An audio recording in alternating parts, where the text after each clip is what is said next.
Good Friday morning, guys. I'm Jerry Miller, and thank you kindly for joining us here on Real Talk with Keith Smith on the I Love CVille Network. We're presented today by Keller Williams Alliance and Yes Realty Partners. Our good friend Keith Smith is in sunny San Diego, California at a sales conference with his fabulous Better 7/8 Yonna Smith. He is back in the saddle on Monday. Today's program, however, is going to be absolutely dynamite. Neil Williamson is in the house, friend of the program, president, Free Enterprise Forum. Literally on his website, I'd say, 10 to 12 times a week minimum.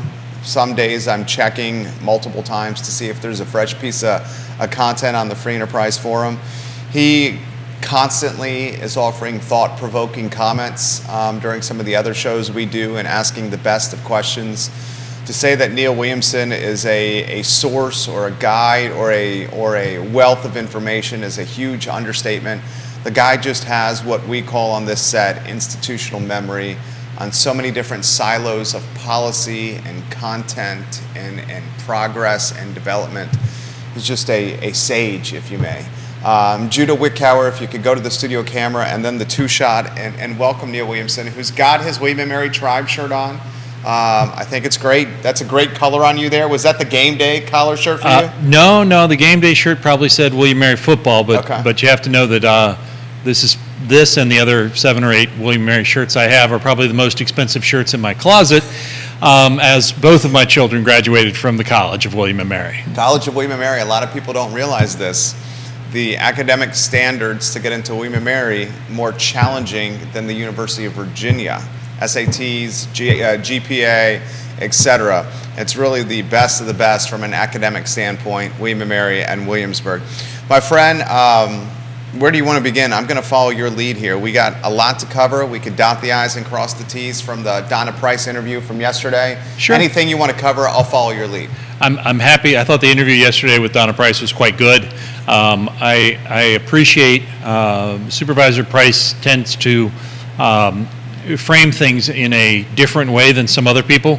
I specifically appreciated her differential in decision making between one type of decision is right and wrong and the other is better and best. And I think that is an interesting way of breaking things down. Although I did not hear her say, let's expand the development area. I did want to hear that, but I didn't hear that. The reality is that under the projections that from a county commission report, if the supervisors continue approving projects at the density that they've been approving them, not at the density they've been proposed, but at the density they've been approving them, we will run out of units to the tune of 1,000 to 3,000 units by the end of the planning horizon of AC 44, which is 2044, which isn't that far away. No, that's not that far away. I'm humbled by the fact that I've been lucky enough to be doing this work long enough that 2044 is as far away from us today as where I am today from where I started. Well said. And I also was impressed with how Donna characterized her decision making. She did make it clear that until the 5% developmental area is maximized, there's no reason to expand. It was almost identically the same messaging that Diantha McKeel said on this program, so that Ann Malik, I think, follows that mindset. McKeel is going to be on the board. She just got on, what was it, this past year? 2 years ago. 2 years ago, so she got 2 years left. Malik, we got to think is a heavy favorite to win here.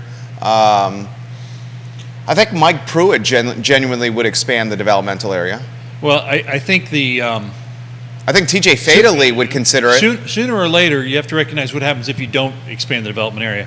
What is the one thing that has to happen? What do you have to have in order to change the use on a property? The one thing you have to have, regardless of zoning or anything else, what is the one thing you got to have? A willing property owner. Bing. You taught me that. There you go. Yeah. Well, the reality is, if they know that there's not going to be any expansion, and it doesn't sound like there's going to be, although there daggone should be, they just sit and wait, because until the numbers are right for them, they're going to sit and wait. And so you're not going to see it develop. You're going to see it sit as a speculative investment. Whereas if you look at the Portland model, which came up yesterday, I believe, they expand so that it always has enough capacity for 20 years. What we've shown in this report, not we, what the county showed in the report that was done by Kimley Horn was that you don't have enough for 20 years at the level you're approving. So I consider it malpractice to ignore the need to expand the development areas. Johnny Ornelas just shared the show. Thank you, J.O., for sharing the program. Viewers and listeners, please share the show. John Blair's watching on LinkedIn. We love when you watch the show, John. If you have any questions, let us know. I believe Supervisor Price watching the program literally as we speak right now. Well, it's important to recognize that it's less than 5% of the land mass based upon, it was close to 5%. We lost Biscuit Run. We lost a lot of really good riparian buffers that are necessary, but that reduces what development you can do. So take out all the parks and take out all the riparian buffers, take out all the highways. You have significantly less than 5% of your land mass dedicated to residential and commercial development. Meanwhile, you're expecting commercial development to take the pressure off of homeowners. Where are they going to go? There was a study called the Bowman Study about 10 years ago now that looked at 15 different sites for a large user. None of them ranked 1 on the 5-point scale. 5 was ready to go. 1 was zoned properly and could do it. And 2 would be, pad ready all the way through. We aren't anywhere close to being ready. And I don't know that we want to be. And that's kind of challenging to me, that people don't want to see businesses come here because they're retired and they want to build a moat and keep everybody out, maybe build a fence around their development, whatever it is. The proverbial gate around Albemarle County. On top of all the elements you've highlighted, the population expected to uptick for various factors, which we cover on the show, mainly those tied to the University of Virginia. So, where do we go here? I mean, what's going to end up happening is the real estate's going to become more costly. It's going to appreciate. The values are going to uptick. We know that homeowners are going to have to pick up the burden of the yearly budget through taxes on their rooftops. I guess it comes down to, as you say, elections matter. Michael Pruitt running unopposed. He straight up said in your chair that he is not opposed to expanding the developmental area. TJ fatally, when I interviewed him, he's being challenged by the incumbent B. Lepisto Kirtley. He said he would be open-minded to challenge to opening or expanding the developmental area. Still, as Supervisor Price said, you need 4 for this to happen. And if I'm reading the tea leaves correctly, Supervisor McKeel's not going to do this. Supervisor Malik is probably going to win, and she's not going to do it. It just becomes a matter of elections. And so at the Planning Commission Tuesday night, which I'm sure you were tuned in because it's loads of fun, somewhere around 9 o'clock, they were talking about the Karen Firehawk, former chair of the Planning Commission, said, well, it's Planning 101. We're going to have leapfrog development if we approve sections of expanding the development area. And I said, well, wait a minute. Planning 101 suggests leapfrog development is going to happen if you don't. Because where is the development going to go? Growth is coming. According to Weldon Cooper, not Neil Williamson, according to Weldon Cooper, growth is coming. In the next week or two, I'll be producing the Local Government Spending Index that tracks the growth in population and school population and spending across all the localities. I'm in the process of crunching those numbers now, and it's fascinating to see some of the trends that we're seeing across the region. And growth will come, and it's sustainable if you prepare for it. The comprehensive plan is dictated by state code, must be updated every 5 years to show where you're going to accommodate the growth. Again, I think it's malpractice. If you see growth coming, you have reports that say you don't have enough, and then you're not approving projects with densities that would support what you want to do in your development areas. So I'm very concerned about where we're headed. I agree with you. I don't see 4 votes to expand the development area, but I do think that there are significant things that the supervisors have at their opportunities to make the development areas more attractive and to get the heck out of the way to move things forward. I was encouraged by Donna Price's comments with regard to an idea we floated with allowing office in commercial, or allowing residential in office and commercial She districts. loved that idea. On the second and third and second floor and above. And she brought in a new idea that maybe we do incentives for greenfield building. Well, I think that's fabulous. Incentivize the flexibility to have additional housing. I see that as something of a change, not on the part of Supervisor Price, but on the part of the county.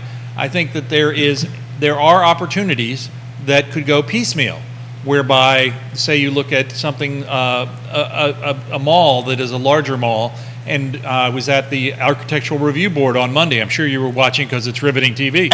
And we were talking about the Home Depot that's coming, and they were talking about the manner in which it was going to look.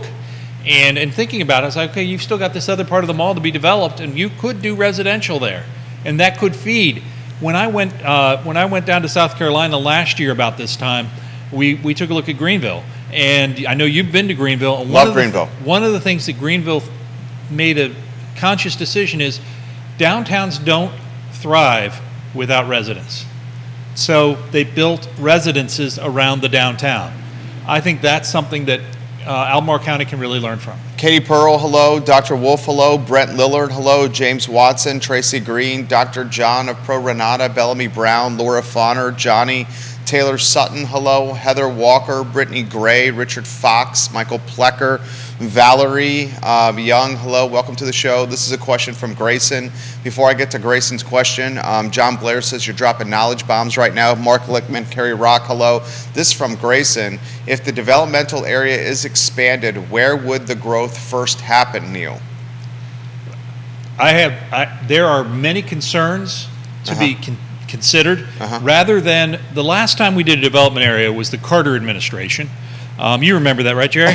Yeah, a little bit before my time. Yeah. I've read about the Carter administration. Yeah, I was sitting in those gas lines, odd even gas lines. I'm an old guy.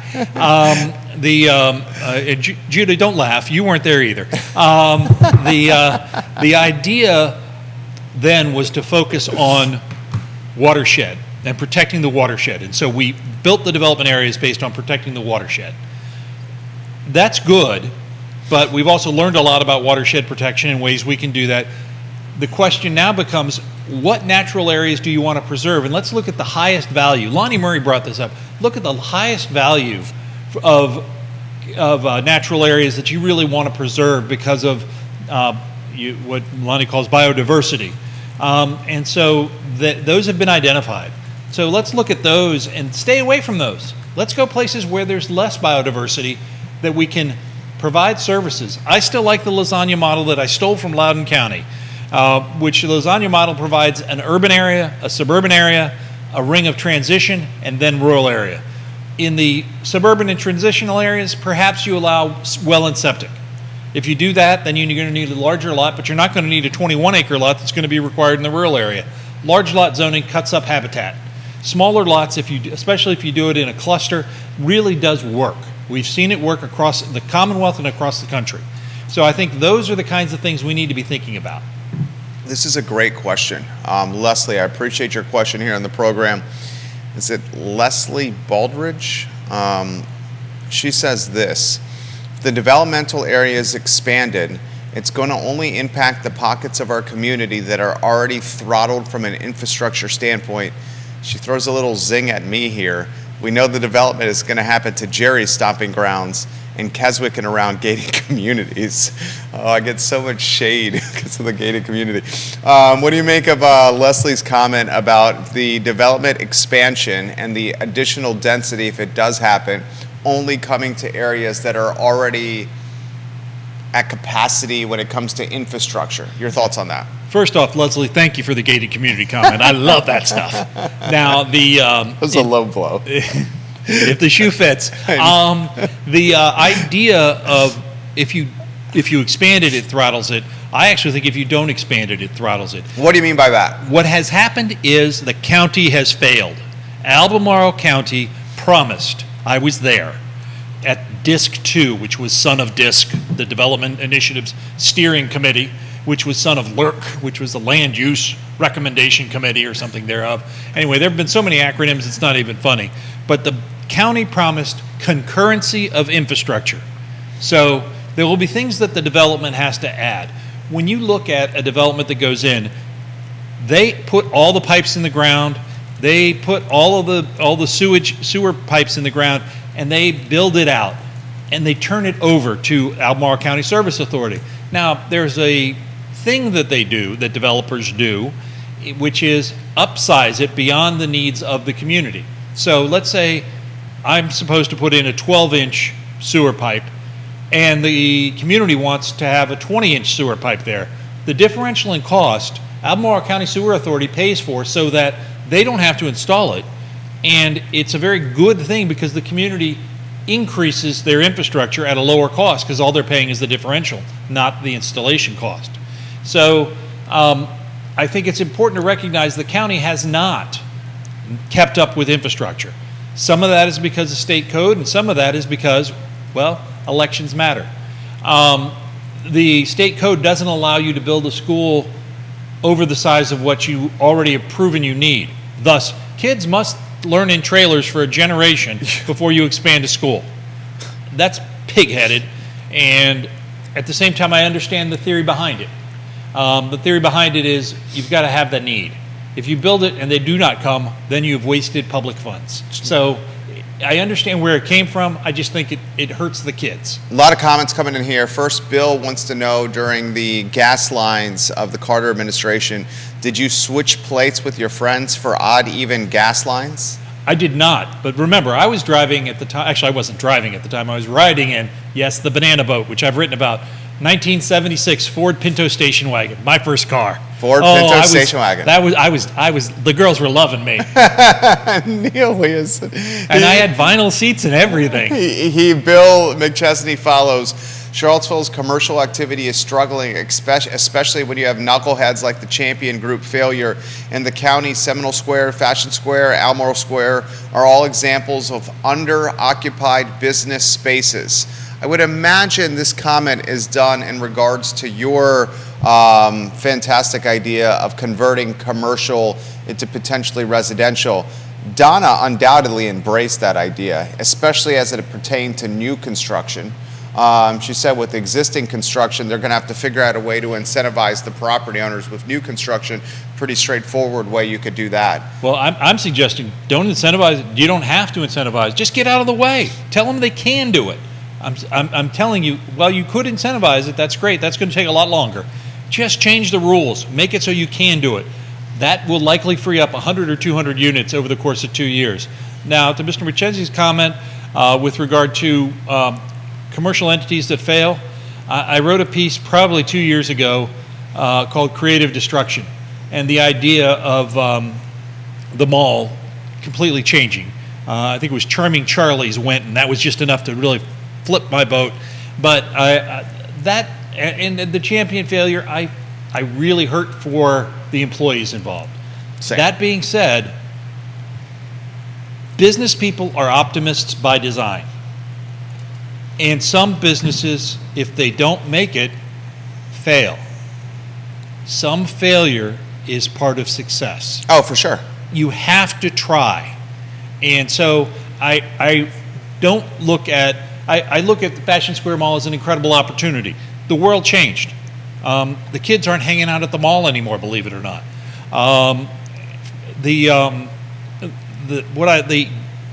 The renderings I saw for the Home Depot, which, my goodness, has this locality needed a Home Depot for a while, are beautiful. I mean, it's gorgeous. It's about 700 feet. It's the old Sears building.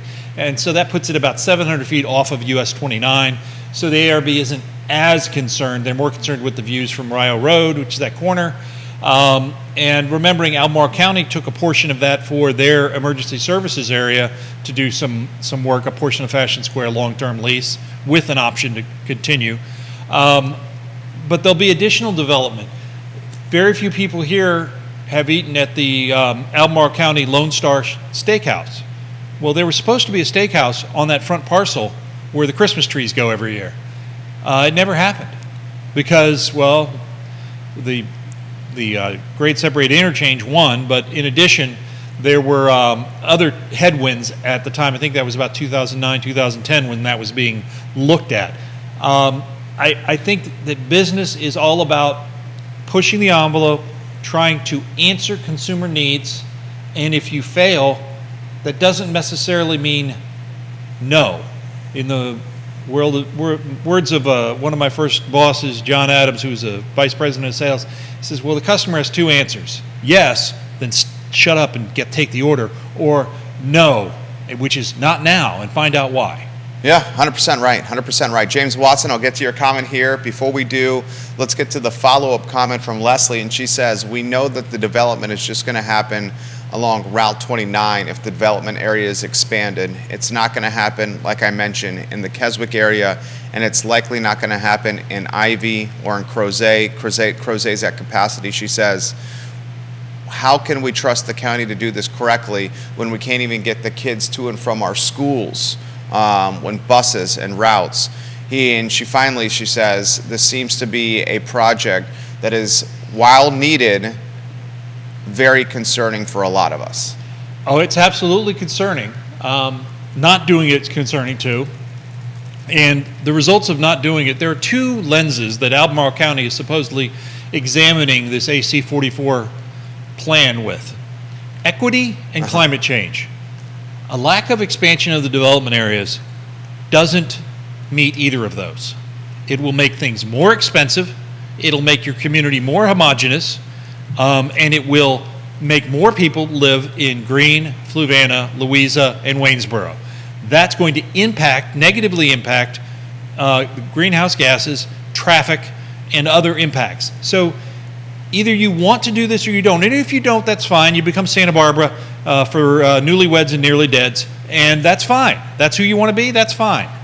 But make that decision and don't pretend that you care about climate change or equity. The irony with Albemarle prioritizing climate change is if it figured out the bus driver shortage issue, it would get less parent cars off the roads driving to and from schools and have the kids on one bus as opposed to many different cars going to and from schools.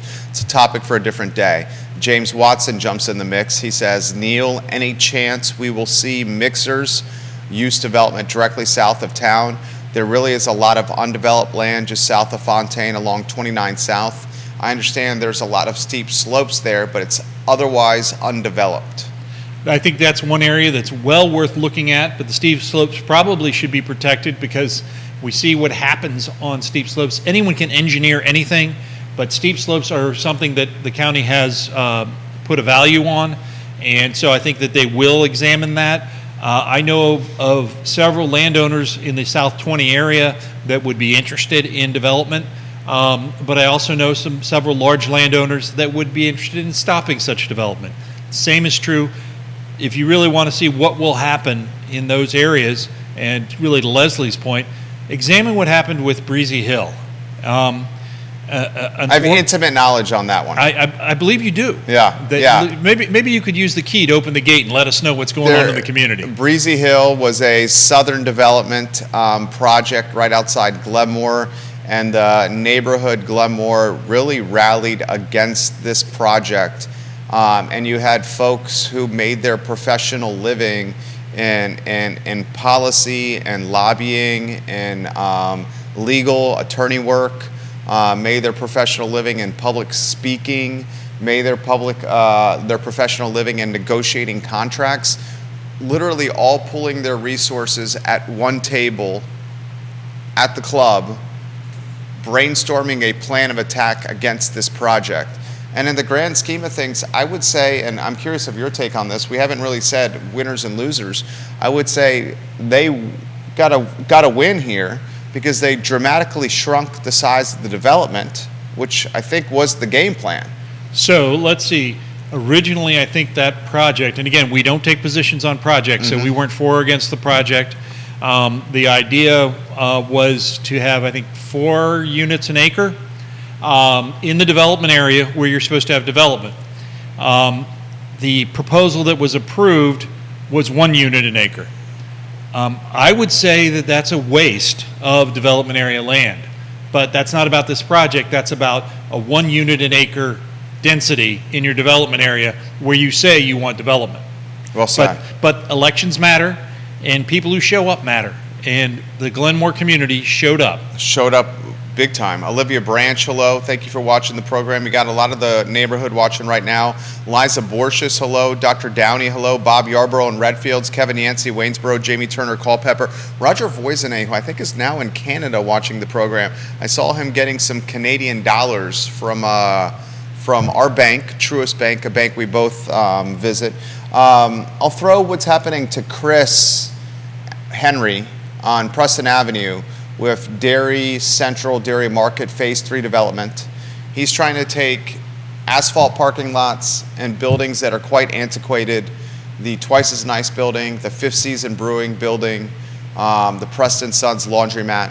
He owns this, and he's trying to convert it into 400 apartments, which would yield housing for 1.5 people per apartment, so 600 people. He's going to include some affordability into that project as well. And really is like, look, I'm converting buildings that are kind of falling down and asphalt parking lots into housing for Charlottesvillians and people who want them. I thought that's what the community wanted. If you're a developer and you're seeing what's happening to Chris and his firm, why would you want to jump into this ecosystem and do more housing? Well, regardless, again, not taking a position on projects, but regardless of your position on the project or on any project, you have to recognize, and I say this about the Dewberry Hotel. Property owners have rights. Property owners have rights, and they doggone should. They've paid for those things, and they're paying taxes on those things, and they have rights. Now, residents have rights too, and property owners and residents should work together on plans, and I think that's where they are, and they're moving in that direction. I was looking at what happened over Cherry Avenue on Tuesday, and the community certainly had significant input on how that project moved forward. And I don't have a position on that project either, but I have walked that with the Planning Commission 4 years ago. Sean Tubbs was with us, and it was a walking meeting. It was way cool. And then there was one part of Cherry Avenue that the city owned that they were going to put a building on. I said, well, they would never allow a private entity to put a building on this slope, but since it's a city, they'll find a way to make it happen. I do believe that property owners have a responsibility to work with communities, but communities do not have the right to demand certain things of property owners beyond their control or beyond the market. I 1,000% agree with that. I 1,000%. Here's a follow-up from Thomas. Thomas has said, is development in the county as difficult as development has been in the city? He said, I read what Jerry wrote when it came to those projects on High Street and Chris's project and the other locations. Is this the same thing that's happening in Albemarle as well? I would suggest that Albemarle County and the city have actually gotten better than they were. That being said, Mrs. Lincoln, other than that, how'd you like to play? The idea, if you look to... I'm going to steal that. That was good. If you look to folks in Greene County, where you've got a 90-day special use permit process, that's much more business friendly than a 180-day special use permit, and that's after you've done a rezoning that takes 2.5 years. Not everyone. Carrying costs make up a good portion of the costs of doing development. Whether you like development or you don't like development, you can understand the math. If I buy this parcel and then have to go through the process, there's a cost to that. Not to mention the attorney's fees, the architect's fees, the engineering fees. There are a lot of costs with putting a project together. Now, you want to put it together right, and you want to present it accurately, but what level of detail at what point is always the question. Because you may get to the site plan and all of a sudden you find something in the engineering that you have to go back and change something. Well, I understand the neighborhood doesn't like that something changes at the site plan, but at the same point, you have to do it in degrees if you really want to get the project done. Michael Payne I appreciate Michael Payne. Our politics are very different, my politics and his politics, but Michael does a good job of being transparent with policy decisions, oftentimes offering commentary on his Facebook page in long-form fashion. He talked about the Cherry Avenue project on the old IGA location. I think it was yesterday or the day before. And he highlighted how Keith Woodard's son, Anthony, and Woodard Properties in general worked side by side with the Fyffield Neighborhood Association with the birth or the vision of this project.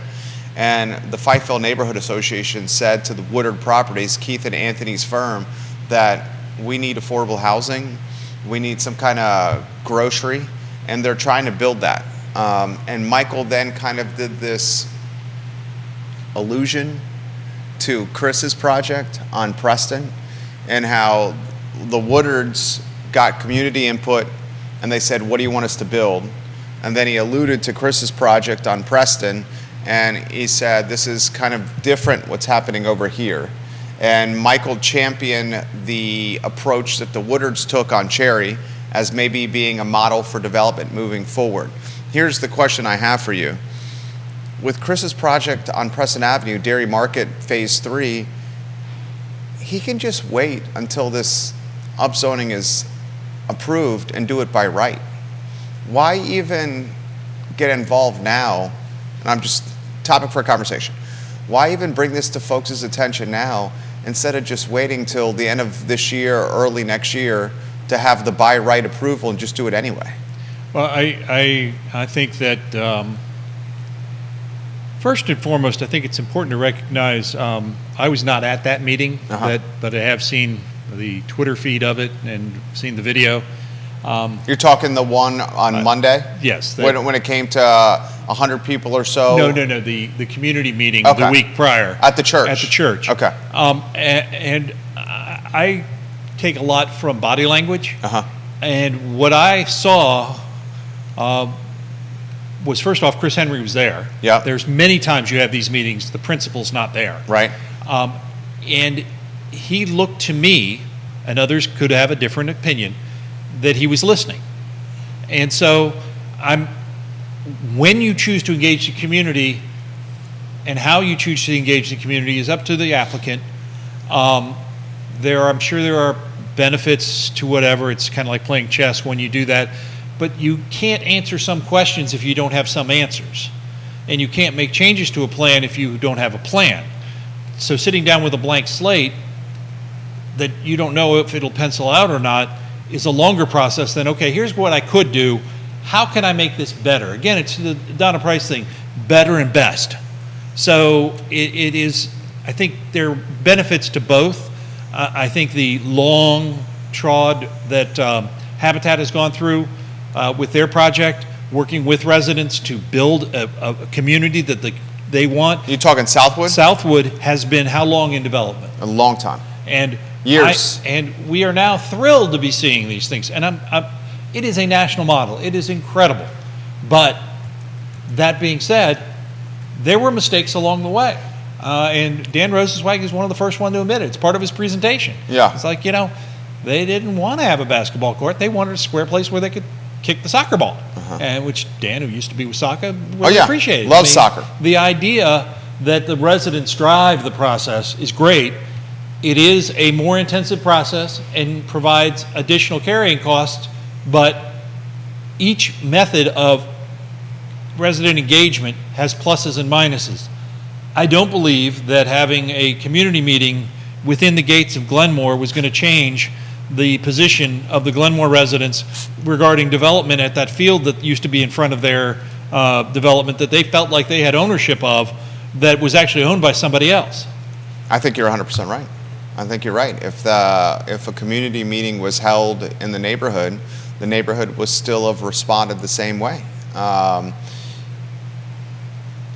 How can we champion housing in this market? And so many of us do. Yet once that housing happens next to us, we're vehemently opposed to it. We're seeing that on High Street, on Stribling, on 10th and Page, in Keswick.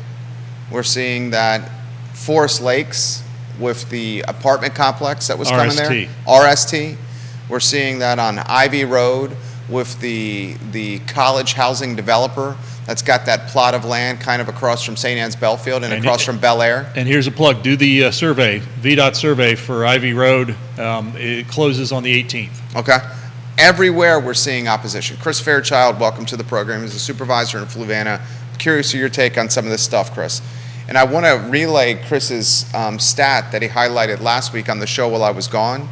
He said that for every dollar that you get in residential tax revenue tied to housing, it costs $1.18 from an infrastructure standpoint. So he makes the comment that housing is not this incremental tax revenue driver that a lot of us like to make it out to be. So that's kind of a lot to unpack for you there. NIMBYs everywhere. The same folks that are saying, give us housing, are the first ones to say, not next to us. And then Fairchild's comment, the dollar and $1.18. Let's start with Chris's comment, which I've heard repeated a number of times. And that may be correct for direct dollars, so the direct property tax dollars. I think in Fluvanna there are 5 people who control how many tax dollars come from any given house, and I think Chris is one of those 5 people. He is. So if you want to fix that, you increase the tax rate. That's one way to fix it. You will get $1 for $1. Now the other reason that you're not seeing Fluvanna buckle under bankruptcy is because of the indirect benefits. So if you look at the retail report that Free Enterprises put out over the past many years, you'll see sales tax revenue in the millions of dollars. Where does that sales tax revenue come from? Sales tax revenue in the millions of dollars. Tell us. Well, the sales tax comes from, it's 1% of the sales tax that's collected in the locality. Well, who buys things in the locality? That would be the residents. So you've got to factor those purchases in addition to the property taxes being paid. How about the personal property taxes? They've got a 2-car garage. They've got 2 cars. They're paying $400, $800, whatever it is. You know, those are additional parts of it. How about the differential between townhomes and apartments and single family? So townhomes produce 1.1 child per education, as opposed to single family producing 1.6. Well, that 0.4 changes the dynamic for how much tax dollars you're putting in. There's a lot more nuance to it than 18 cents differential. That delta isn't real. Okay, and how about the take on I want housing, just not next to me? I hear that all the time, and it is. Were you demoralized when you heard from? This is the take from the neighborhood 10th and Page. If you build this housing next to us, it's going to raise our taxes and gentrify us out of this community. But but a lot of the, and it's not just folks at 10th and Page. It's folks on High Street. It's folks on Jefferson Park Avenue by Stribling. It's folks on downtown where Oliver was trying to do these projects. It's the same folks that are saying we need more housing supply, because if we get more supply, prices could stabilize and values could stabilize, which creates affordability. And everything relates to everything. So if the city were to choose to purchase the land at High Street, that will be purchased using taxpayer dollars. Taxpayer dollars. And that would mean that you increase the tax burden, or at least the cost burden that somehow has to get paid. And I think that's where we're heading, where the city's going to end up purchasing this. If it does, great. It's a great idea for a park. I mean, that's fine. Again, property owners have rights. You want to own the property? Buy the property. Yeah. You want to control what happens? Buy it. And this is something we've been saying for 20 years. We loved it when Monticello looked over at Browns Mountain, where there used to be law student housing, really is what it was. And it became available, and they bought it. They said, we've protected Mount Alto, which they changed the name from Browns Mountain, because, you know, we're Albemarle. We do things differently. We're as unique as everybody else. But the idea was they wanted to control the view shed. This ties back to the idea, I don't want to look at this solar farm. Well, you don't want to? Buy it. You can control the destiny. Now, I don't have the money to buy it. Okay, well, that's a different issue. And so when I look at the community not wanting increased housing, I don't understand why not. Increased housing will increase the diversity if it's diverse housing. And what I hear and what I see in the market, frankly, is 68, 70% single family residential being built across all the localities and being the type of housing people prefer. And then I see affordable housing being the way you get in on the ladder, which is attached product, maybe a condo somewhere. Somebody I know did that. I did that. And you get a couple of your buddies to climb a rope ladder to live in the attic, whatever it takes. But you make your way and you get yourself on the first rung of the housing ladder. And then you either profit out or you turn that into an income generating property, and then you keep moving forward. Gentrification is a real problem, but so is generational welfare. Well said. Very well said. Woody Fincham says, "Preach, Neil Williamson, preach." He is loving what you're saying right now. I promised Spencer that I'm going to get to Donna's comments on the defense sector, $1.2 billion impact. Donna, very straightforward, said, "I think that's a low number. I think it's way higher." I firmly believe that it's higher. Yeah. But I also believe the study was done in February by Terry Raffan from Weldon Cooper, and I've known Terry for about a dozen years. Great guy, really thorough economist, and he wouldn't put anything in there that could be shaded. So I think you're looking at a minimum number, not a maximum number. Yeah, I think that's well said. Matthew says this: if we do expand the development area, it's just going to lead to more housing, more traffic, and more congestion from Albemarle County, from the mall, all the way to the Greene County line. It's clear that's where Albemarle County wants the development to happen. They've purchased Rivanna Station, and that's where people are traveling. You buy that? Every morning when I drive down 29. It's the route he takes. Every day. That's the route he absolutely takes. Defense sector, follow up on this for you. Clear cut 2, the economic impact of the defense sector, are they in the clear cut 2 slot for you? For me, I think so. Yeah, because you're curious, you've made some comments about like tourism. Tourism used to be thought of as number 2. I firmly believe that tourism is more likely at this point in the 3 spot. Okay, is that a reflection of the COVID impacts? I think it's a reflection of the COVID impacts and a reflection of additional jobs being moved to Rivanna Station.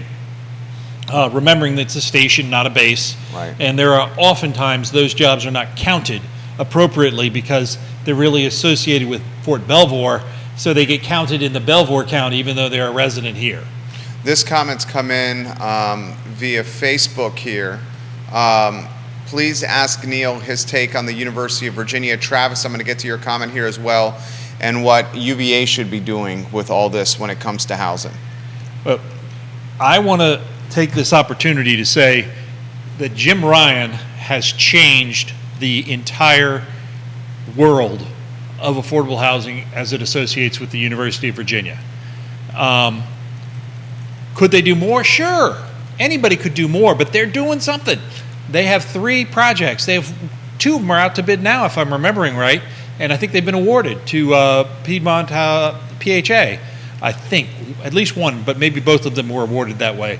There's a 3rd project that's up at North Fork that's going to require rezoning and some other things, but they are in the game. And under previous administrations, not throwing shade at any one previous president, but all the previous administrations were not at the table. And as Keith Smith says, if you're not at the table, you're on the menu. So I think that's really a testimony to what Jim Ryan sees as the count in town relationship. Well said, well said. Travis Hackworth in Danville would be interested to know what Neil thinks about instances where a developer wants to do a development by right and a local commissioner actively works with residents to stall and or kill a development that can be done by right in theory. Your thoughts on that? When you become a supervisor or a commissioner, you do not give up your right to be a citizen. So if you are objective and clear, I would hope that any commissioner who would do such a thing would be clear if anything came before the commission in their disclosures. And I've seen this happen, that it comes through that way. So I think that it is I don't ever want to take someone's right to organize or to speak out away from them. That being said, disclose any of that, and if they are provided, whether they should oppose by right development, that's a different question. If it's by right, then they have the legal right. Is there another approval they need? Perhaps a site plan, perhaps a traffic thing. There might be something that has to be done, a special exception to allow something on a steep slope. Those would be under the purview of the Planning Commission. And in my worldview, if you've taken an active position opposing it, you should disclose and disqualify yourself from voting on such a approval if it came before the board. And have you seen that done? I have. By whom? Many folks, right now we have two folks on the Planning Commission that are employed by the university. And when a project that is associated with the university comes forward, they disclose and they actually leave the room while it's being discussed. Has Pinkston done that with any city council? Because he's employed by UVA, right? Project manager? He is, but I don't think anything has come before the city in the approval stage that would require that. I don't recall that happening. Okay. Comments are coming in here. We're going to continue to get to as many of these as possible. Ann Clark Ramey, thank you for joining us. Logan Wells Colelo, thank you for joining us. John Neal, the realtor and commercial broker watching the show. Jesse Rutherford, hello. Thank you for joining us on the program. Carrie Griggs, Mayor Snook, hello. Tom Stargell, hello. Welcome to the show. Jason Howard, hello. This question for you is a good one from LinkedIn. Does Neil actually think the AC 44 is going to have an impact that's tangible that we will see in the relatively near future? No. Yeah. Is it just window dressing? AC 44 is a comprehensive plan. Explaining the difference between comprehensive plans and zoning is easy for me. Okay. Because I like my pop culture references. So, have you seen Pirates of the Caribbean? Oh, I love Pirates of the Caribbean. Okay. So, comprehensive plan is like parlay. Okay. It's kind of a guide, whereby zoning is law. Okay. So, if you think of parlay for the comprehensive plan, it's however the board chooses to read the comprehensive plan at the time that it comes forward to an approval. Okay. The approval is zoning. I'll follow up with a personal question, me personally. Zoning is approval. Zoning is law. You just said. Zoning is law. So upzoning, we know it's about to be a reality. If Chris just waits for upzoning to be a reality with Phase 3 Dairy Market, is he guaranteed approval of everything he wants to do there? I don't know enough about the proposal to say that that's absolutely the case, and how that zoning, which by the way was to be released 3 weeks ago, and now I think it's going to be another week of delay. No one knows what that will do, because whatever's released is likely going to change before it gets enacted. We've heard that from the mayor. We've heard it from many people who have been around the Planning Commission. So what they put forward may not be what happens. But if I were a developer looking to do a project, when the code is released, which would be law, could be law, I would examine what I was doing as compared to that and what could be done under the zoning code by right versus what I'm trying to do, and see if it would pencil out if I did it by right, because it probably wouldn't allow certain things. And so the long answer is no, it likely won't allow him to do everything he wants or that proposal provides. Yes, it'll allow him to do more than he could do today at by right. That's what I mean. Yes. It would allow him more to do. He could do more once this is approved than what he can do right now. Based on all the discussions that I've been a part of, yes. So what would be the influence a neighborhood would have once the upzoning is approved in its full capacity, whatever that capacity is? Which is why neighborhoods should be engaged now. Okay. This is the hardest part. Okay. Getting engaged and trying to understand zoning code and how a setback that may or may not include the trees impacts your livelihood, because it could happen next to you because it's by right, they can go forward. So it's a really wonky thing, but this is the time for the neighborhoods to be engaged. With the Planning Commission, they're going to be coming forward in the next 100 days making their recommendation. And that is important to be engaged now. That's where neighborhoods will make the difference. Okay, the man's giving you a heads up here. Viewers and listeners, let us know if you have a comment. Put them in the feed here. What else should we be following that should be on our radar? Well, I think there was a really policy wonky thing that came forward 2 or 3 meetings ago in Albemarle County. So there's some land that's been dedicated to the county in the Brook Hill development. If you imagine turning right on Polo Grounds Road, and then on the right side there is some land, and the reality is that land is in what's called the spillway, which means when the dam breaks, you're swimming. But the land's been dedicated, and the county is doing a feasibility study of having a northern transfer station there, or a convenience center there, just like they put in Esmont. That was interesting, and I thought made sense, and it was a good use. But in that feasibility study, they included the other portion of the land, and they were talking about putting in, moving the bus depot that's currently at Lamb's Lane, where they do all the maintenance, repair, and the rest for the buses, on that property. And I sat there scratching my head, and I think I put it out on Twitter. Would they allow a public bus depot to locate right next to the river? Really? Is anybody going to ask this question? Nobody asked up on the board. I was like, you people scream when we talk about this kind of stuff for the private sector, and the convenience center is not the issue in this. That was pretty well distant and the rest. But I was like, what mitigation are you going to do for those impacts? That is a really buried in the weeds thing that's going on, and it might get lost in translation as that particular project moves forward. Lonnie Murray, welcome to the program. We love when you watch the show, Lonnie. If you have any comments, let us know. Jason Howard on Rio Road. Juan Sarmiento, hello. Nikki Chambliss, Johnny Garver, hello. Albert Graves, hello. Here's a good one right here, and thank you for asking this question. Mark Burke, he says, Jerry asked Neil the question you asked Donna Price yesterday about term limits.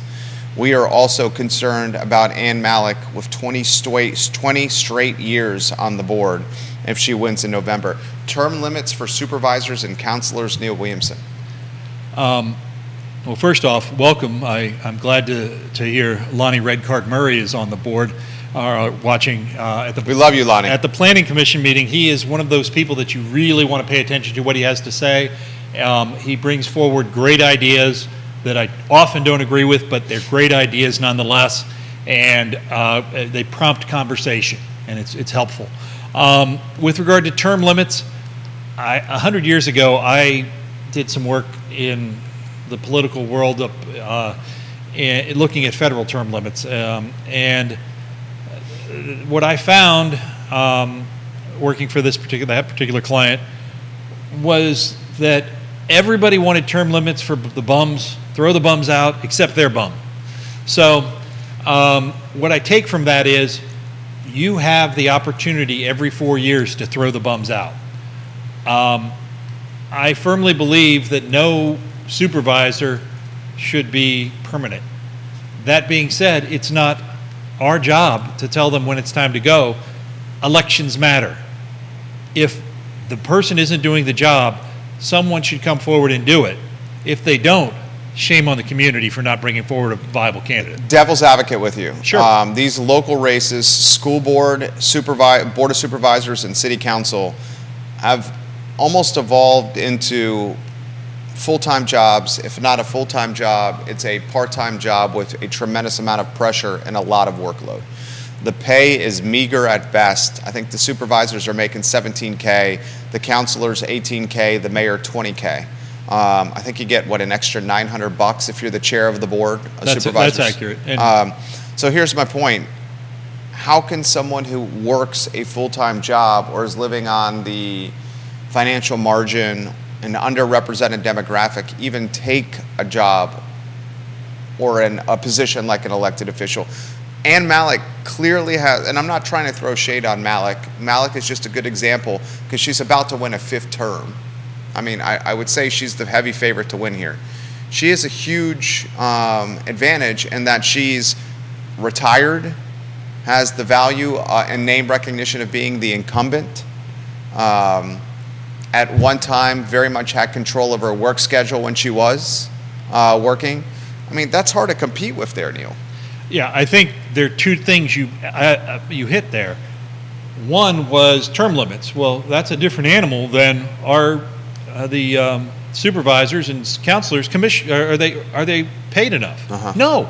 Yeah. If we're looking at things through a lens of equity, no. You got to pay them more. And anyone who knows me knows that Dennis Rooker and I don't always agree. But I remember vividly about 10 years ago, maybe it was 15 now, he said, where are the living wage people now when they were talking about their salary increase? Because literally, they're not making a living wage. And so what do you end up with? You end up with a board that is very old, very white, and oftentimes not representative of the community. And so I am one that would not be in favor of term limits as much as I'd be in favor of raising the pay, significantly raising what is being paid to the group that is in charge of how many millions of dollars? 400 plus million a year. Yeah. 257 million to the school board. We can see that you're going to be looking at a $500 million industry that's being run by $20,000 a year individuals. Yeah, literally. That's what's happening. That is what's happening. Interestingly, I was thinking about this on the way into work. Mike Pruitt, who's going to be on the board, he's running unopposed. In my 23 years of being in Albemarle County, Michael Pruitt is a candidate who will be an elected official that is the most different of any board member I've seen. You got someone who's a student at UVA, he's at law school. You got someone who is in his early 30s. I would say this would be the most youthful board of supervisors in my 23 years of being in Albemarle County. Who would, the guy from Scottsville, he was in his early 30s? Yeah. He was kicked off the board for some extremely inappropriate conduct. You have someone who has not really worked in the private sector, and Michael Pruitt.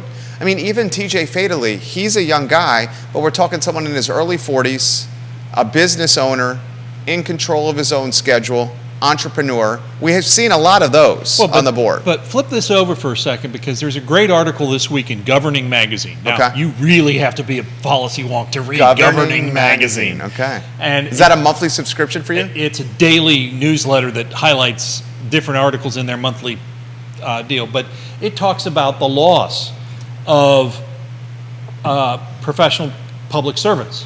So somebody that wrote a book, I knew somebody that worked for this gentleman, but he wrote a book called Letters to the Next President. You know, everybody who wants to run for president, this is Dick Lugar, writes a book, and his was Letters to the Next President.